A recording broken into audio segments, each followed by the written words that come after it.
Right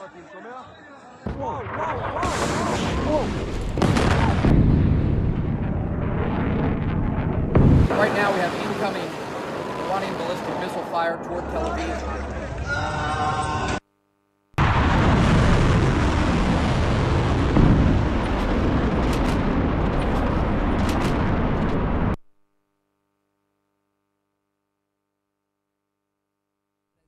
Que cambian.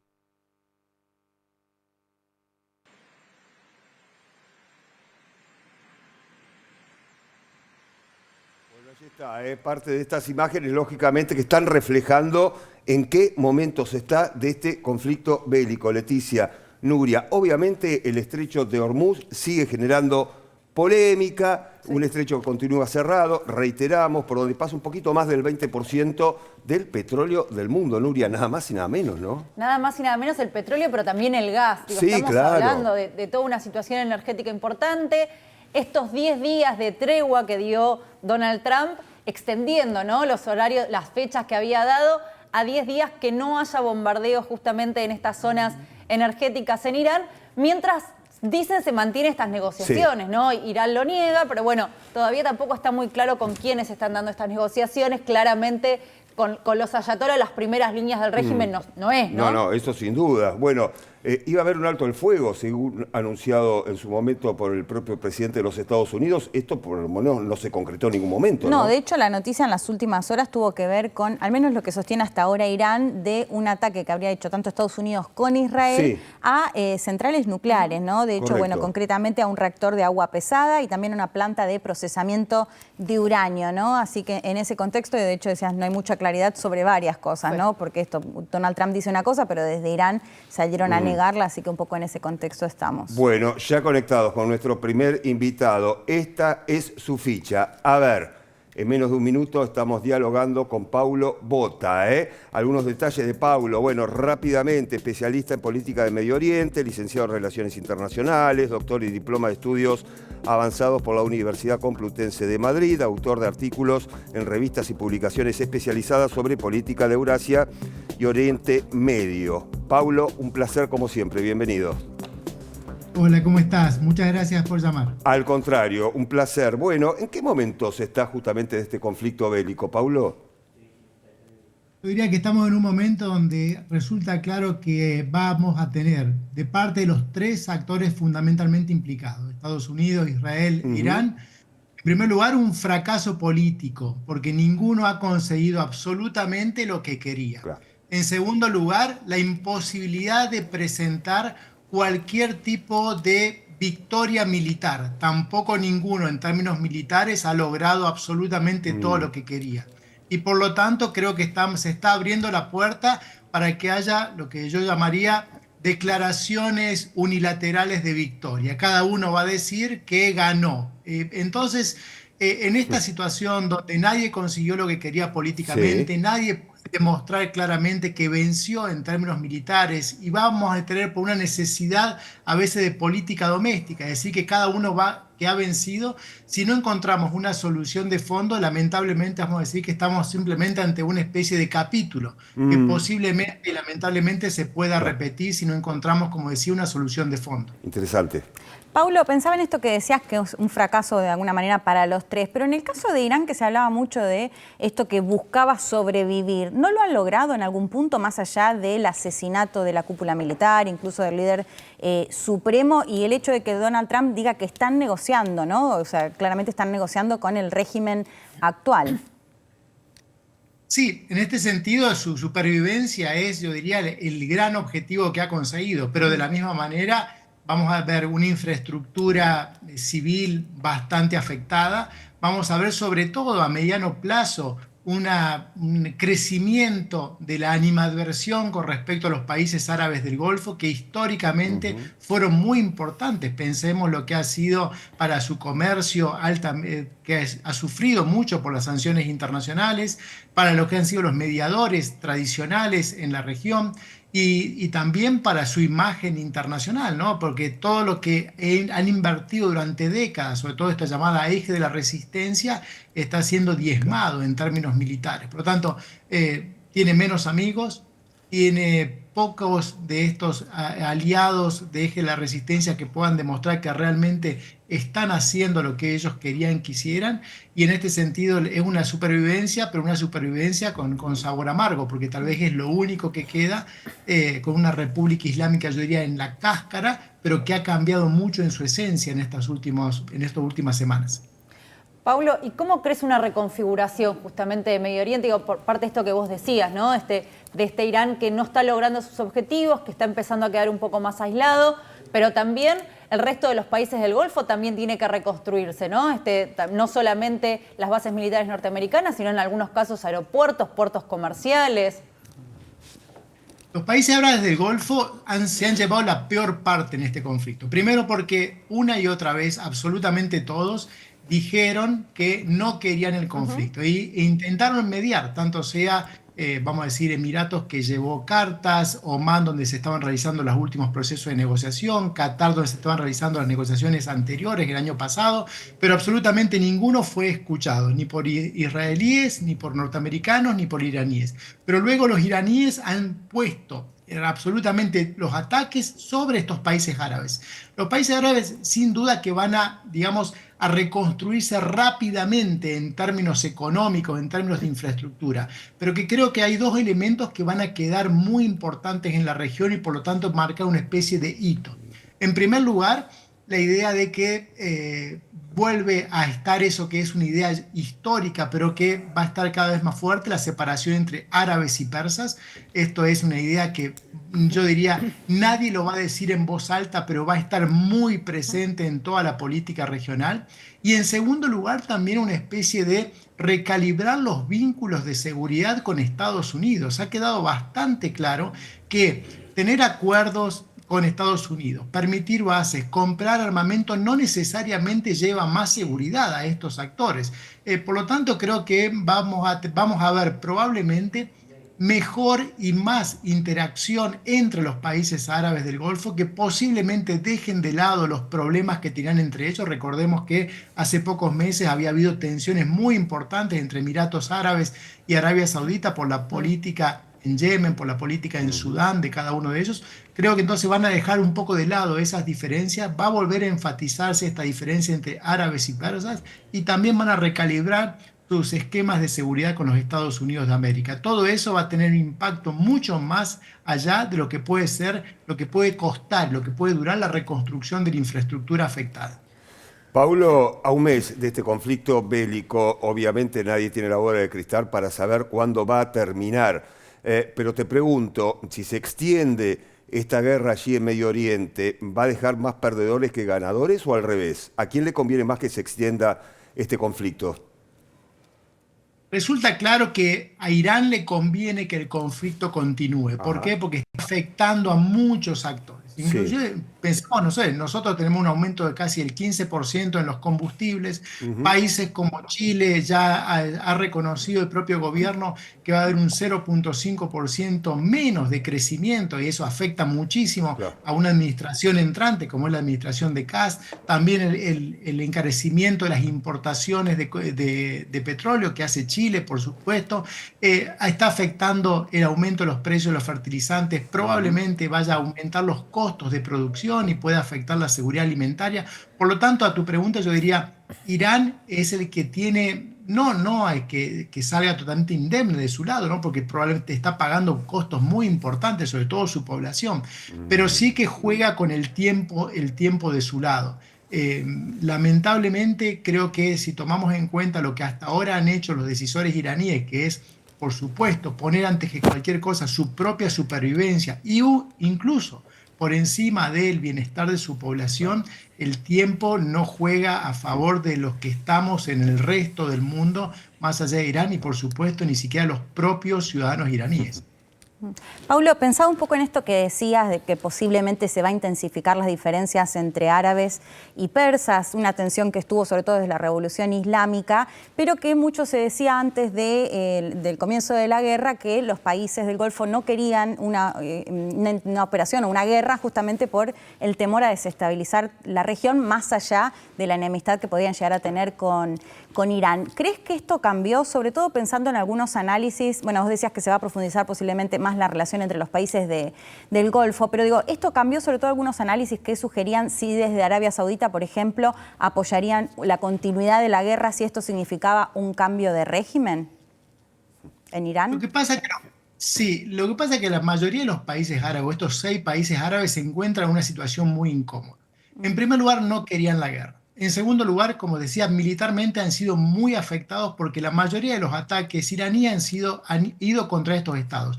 Pero en tercer lugar, tampoco quieren un Irán, lo voy a decir de manera muy coloquial, herido, enojado y aislado. Eso tampoco le va a dar estabilidad a la región.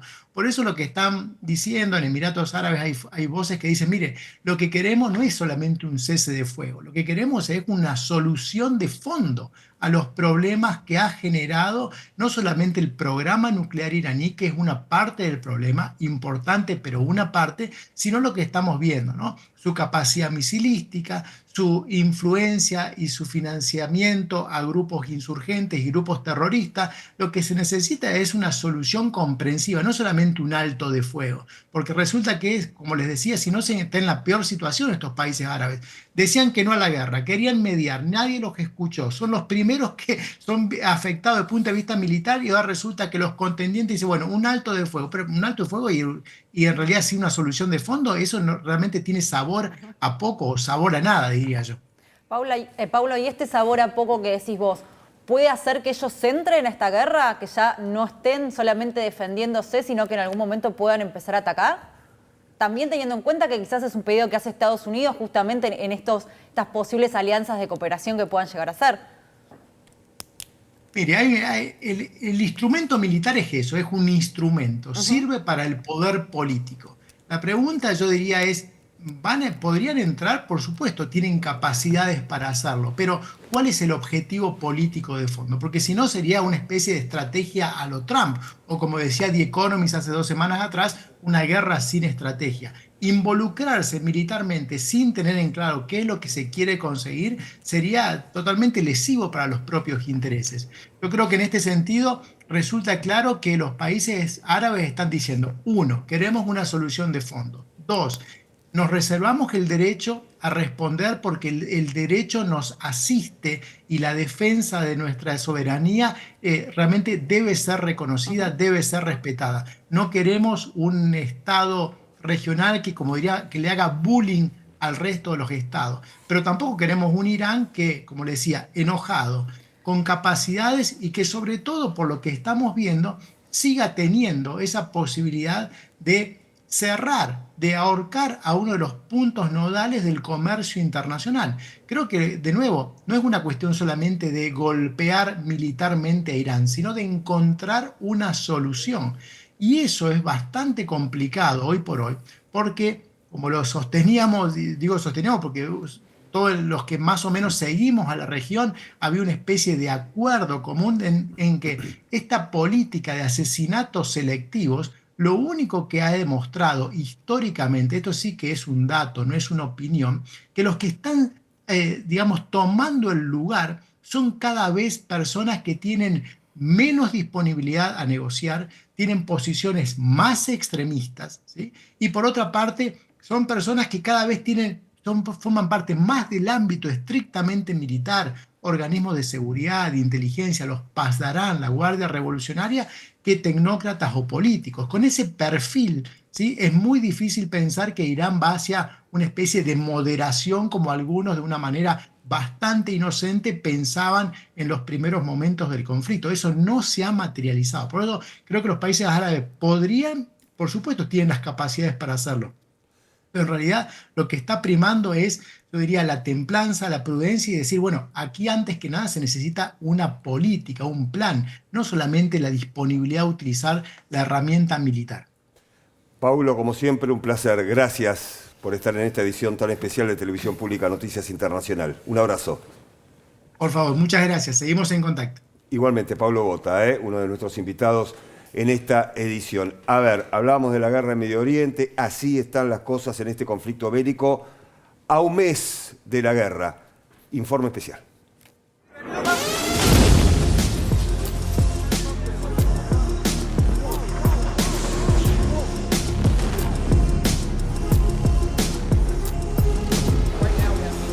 La niebla de guerra, esa conocida expresión que refiere a la incertidumbre acerca de lo que realmente está ocurriendo en un conflicto, se impuso en la guerra de Estados Unidos e Israel contra Irán, que ya se acerca al mes de duración sin fin a la vista.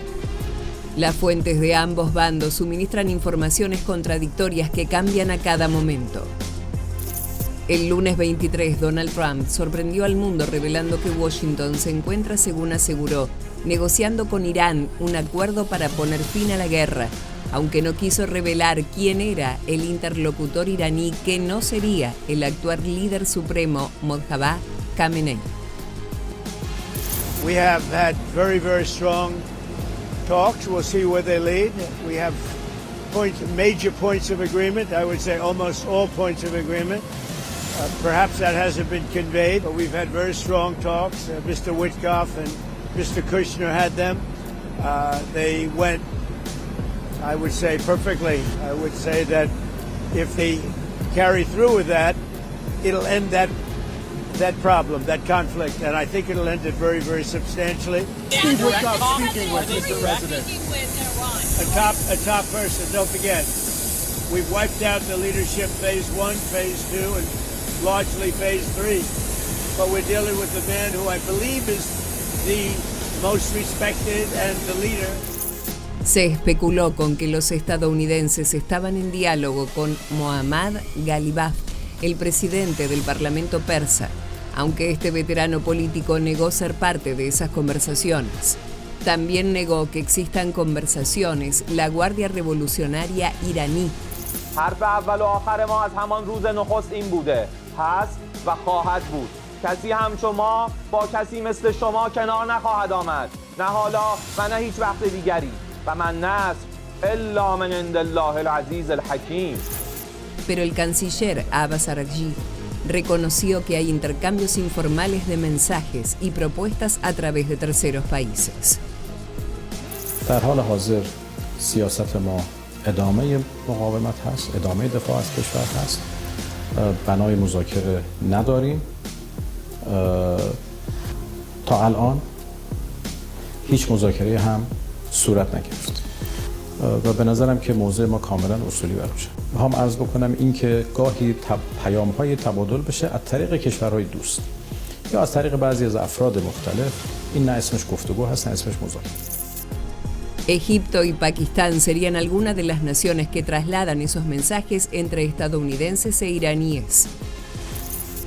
Entre esas propuestas figura una lista de 15 demandas de Estados Unidos a Irán que exige, entre otras cosas, el desmantelamiento completo del programa nuclear, el cese del apoyo a actores no estatales regionales, la apertura incondicional del estrecho de Hormuz y una limitación del programa de misiles.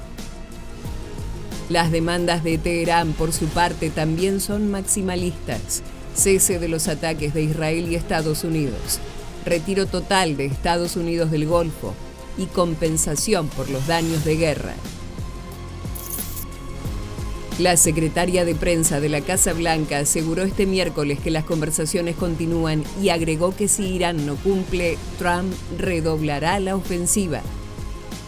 But if Iran fails to accept the reality of the current moment, if they fail to understand that they have been defeated militarily and will continue to be, President Trump will ensure they are hit harder than they have ever been hit before.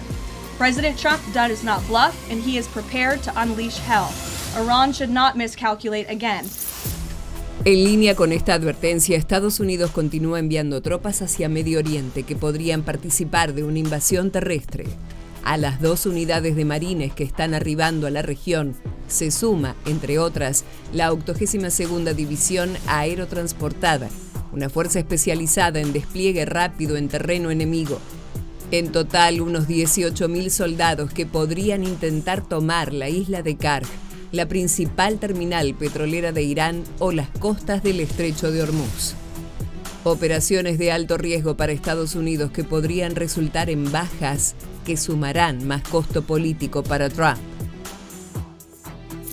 That's a tactical military question. I'm not going to, speculate on what it would take. It can be open tomorrow if Iran stops threatening global shipping, which is an outrage and a violation of international law for all these countries that care about international law. They should be doing something about it. Well, it's not help for us. Like I said, very little of our energy comes through the Straits of Hormuz. It's the world that has a great interest in that, so they should step up and deal with it. Mientras se suceden estas conversaciones, Israel y Estados Unidos continuaron con sus ataques a Irán, y la República Islámica, por su parte, concentró su ofensiva contra Kuwait, por donde teme que se produzca una invasión terrestre de su territorio, y contra Israel, lanzando misiles balísticos a Tel Aviv y áreas industriales en Haifa y Dimona. La niebla de guerra también se extiende a los mercados, en particular al precio del petróleo, que sube y baja de acuerdo a la confirmación o desmentida de avances en las negociaciones. Irán todavía tiene una carta por jugar en caso de un ataque terrestre de Estados Unidos. La apertura de un nuevo frente en el Mar Rojo con ataques al estrecho de Bab al-Mandab a cargo de los houthíes desde Yemen, lo que podría multiplicar la presión a los flujos energéticos globales, ya que padecen el cierre de Hormuz y amenazan con disparar la inflación en Estados Unidos, donde los consumidores están pagando casi $4 el galón de combustible. If they get involved, I think for the Saudis, it's not good news, and I think the Saudis are trying hard to make sure that they don't. For the Gulf also, because at the end of the day, they can impact the Strait of Hormuz. They can impact commercial trade. They can actually launch missiles at Israel. So they can be in a way effective, but they're not going to change the game. They're not going to change the outcome of this war. El otro frente de la guerra está en Líbano, donde Israel combate contra Hezbollah y busca tomar el control del territorio al sur del río Litani. En todos los escenarios, el conflicto en Medio Oriente se convirtió en una guerra de desgaste, que si las negociaciones no se encauzan de manera formal, podría prolongarse por varios meses más.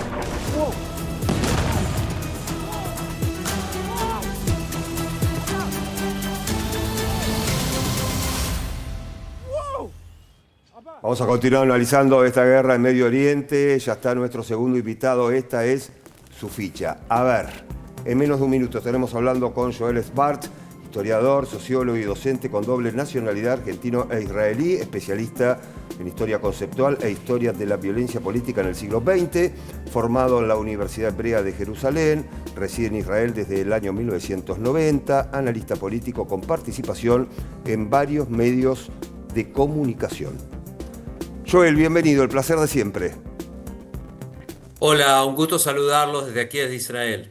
Bueno, varias cuestiones para empezar a analizar, ¿no? La primera, que son varios capítulos, ¿no? En este conflicto bélico, un conflicto que comenzó hace un mes. Los tres primeros protagonistas, Estados Unidos, Israel e Irán, se fueron sumando otros protagonistas. Por ejemplo, el Líbano, Joel. Sí, aunque diría que más que el Líbano quien se suma es la organización Hezbollah, una organización que hace poco más de un año nos habían prometido que estaba derrotada y prácticamente sin capacidad militar, aunque se sabía que esa capacidad militar no había sido reducida del todo y evidentemente se habían reservado una cantidad determinada de misiles y de capacidades para una ocasión como la que en este momento se presenta, ¿sí? De alguna manera salir a la defensa o abrir un segundo frente para de alguna manera aliviar el frente iraní. Hay que tener en cuenta que la República del Líbano, o sea, el Estado libanés y su gobierno están totalmente en contra de esta guerra y han declarado, inclusive han expulsado al embajador iraní, que es quien le da soporte a Hezbollah, y han declarado que no quieren esta guerra, sino que por el contrario quieren que Hezbollah pare con las hostilidades y que Israel se retire a su frontera. Joel, ¿y cómo imaginás ese contexto, digamos, no? Porque hablamos mucho de Hezbollah y el gobierno libanés en definitiva pareciera casi estar ausente, al menos en el momento del análisis. ¿Cómo imaginás justamente esa situación y qué puede llegar a hacer además el gobierno libanés en ese contexto? Bueno, creo que una de la expectativa de los israelíes, y entiendo que de Francia, por ejemplo, que es el país que le está dando mucho soporte al gobierno libanés, y de otros actores internacionales, que el gobierno libanés pueda finalmente, a través de su ejército y un poco a través de la presión militar que Israel está ejerciendo en el sur también, efectivamente tomar el control de esas regiones en las cuales Hezbollah sigue siendo fuerte. Tiene un gran apoyo de la opinión pública libanesa, por lo que se entiende, por lo que se lee en algunas manifestaciones en los medios de comunicación, y que a partir de ese momento sí se pueda generar, se pueda gestar algún tipo de acuerdo más a largo plazo por parte de Israel y por parte del Líbano. Hay que tener en cuenta, lo decían los propios libaneses, un comunicado que sacó uno de los ministros, creo que ministro de Relaciones Exteriores, hace un par de días, que en la práctica el Líbano como Estado, Israel, no tuvieron guerra desde el año 49. Es decir, las guerras que han habido han sido con organizaciones paramilitares como Hezbollah o en su momento las milicias de la OLP, pero el Estado libanés en sí no tiene un conflicto ni territorial ni existencial con el Estado de Israel. O sea que la posibilidad de coexistencia entre estos dos países existe, pero tiene que estar supeditada a algún tipo de neutralización de lo que pase con Hezbollah. O sea que de alguna manera todo nos devuelve a Irán, porque Irán, como decía antes, es el soporte de Hezbollah y es el que activa o desactiva Hezbollah de acuerdo a sus necesidades. Y una pregunta, porque vos decías, bueno, Hezbollah parecía que estaba por lo menos debilitado y sin embargo ahora vuelve a tener mucha más fuerza. Vos decías algo como que lo habían dejado dormir, ¿no? Lo habían hecho a propósito. ¿Qué pasó en el medio, no? Digo, porque Irán en algún momento ellos dicen, nos preparamos para esta guerra toda la vida. Bueno, yo creo que evidentemente Hezbollah sufrió un golpe desde el punto de vista militar hace 1 año y medio, primero con el descabezamiento de su cúpula y con la destrucción de una parte importante del arsenal que tenía en el sur del Líbano, pero de alguna manera no sé hasta qué punto fue una sorpresa para la inteligencia americana e israelí. No creo que eso sea una sorpresa muy grande. Seguía existiendo todo el tiempo un arsenal, especialmente un arsenal de misiles que continúa escondido, que estaba escondido en diferentes lugares del Líbano, esperando justamente para esta ocasión, esperando justamente para la ocasión en la cual se produjera algún tipo de ataque en Irán o contra Irán y tuvieran que salir de alguna manera a bancar ese frente también, abriendo un segundo frente. ¿Hasta qué punto la inteligencia fue sorprendida? La inteligencia israelí, me refiero, o americana, fue sorprendida por esto, no lo tengo claro, pero tengo claro que todo el tiempo, desde que se hizo aquel acuerdo a fines del 2024 y hasta ahora, todo el tiempo se venía hablando de que hay una exigencia de operar contra Hezbollah, operar contra las bases de Hezbollah en diferentes lugares del Líbano, y una exigencia justamente al gobierno libanés de que lo hiciera, que era parte del acuerdo, o sea que se sabía que Hezbollah no estaba del todo derrotado y del todo destruido. Y evidentemente lo que estamos viendo ahora es que esa capacidad sigue existiendo, no en las dimensiones que tuvo 1 año y medio atrás, no tienen la capacidad de bombardeo que tenían hace 1 año y medio atrás, pero sí tienen la capacidad de sumir a una parte importante de lo que es el norte de Israel en refugios constantes. No hace falta miles de misiles, basta con algunas decenas de misiles todos los días a diferentes lugares del norte de Israel para que decenas de miles o cientos de miles de personas estén en los refugios.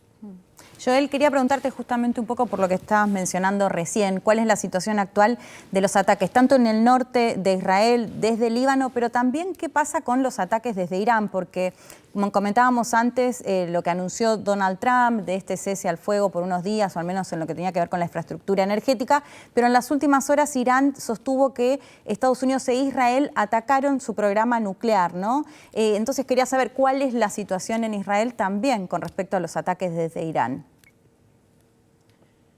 Sí, en primer lugar, entiendo que no hay ataques, no se están produciendo ataques a lo que es la estructura energética, lo que hace al suministro de energía dentro de Irán, ¿sí? Cosa que sí hizo Israel hace una semana, 10 días atrás, y que motivó una especie de regaño, entre comillas, de Trump, que dijo que lo hicieron sin que él supiera, cosa que no tengo muy claro que fuera así.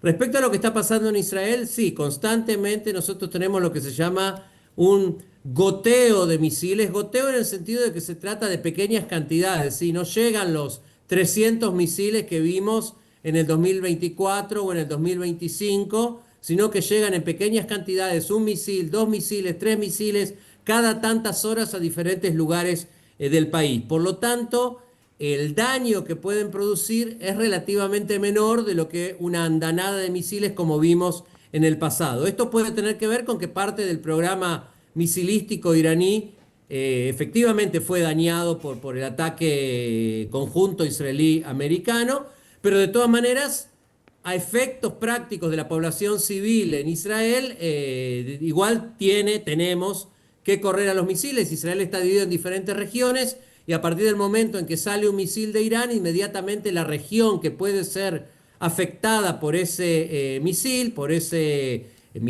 o cohete o lo que hayan lanzado, es avisada de entrar a los refugios privados o a los refugios públicos que hay en distintos lugares del país. La novedad de este año son lo que se llaman las bombas racimo, que son misiles que contienen una carga explosiva que se divide en pequeñas bombas de 5 kilos más o menos, que cada una de ellas tiene la capacidad de hacer un daño considerable. No son tan letales como un misil completo que cae sobre un solo objetivo, pero se esparcen en una porción de terreno muy grande, lo cual aumenta mucho más la cantidad de gente que tiene que estar alerta o, digamos, protegida en lo que se llaman los refugios. Esto afecta de una forma bastante considerable la vida y las posibilidades de algún tipo de rutina dentro de Israel. A pesar de eso, los israelíes tratamos continuamente de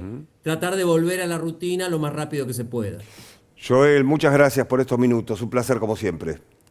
Un placer, gracias a ustedes. Un saludo grande.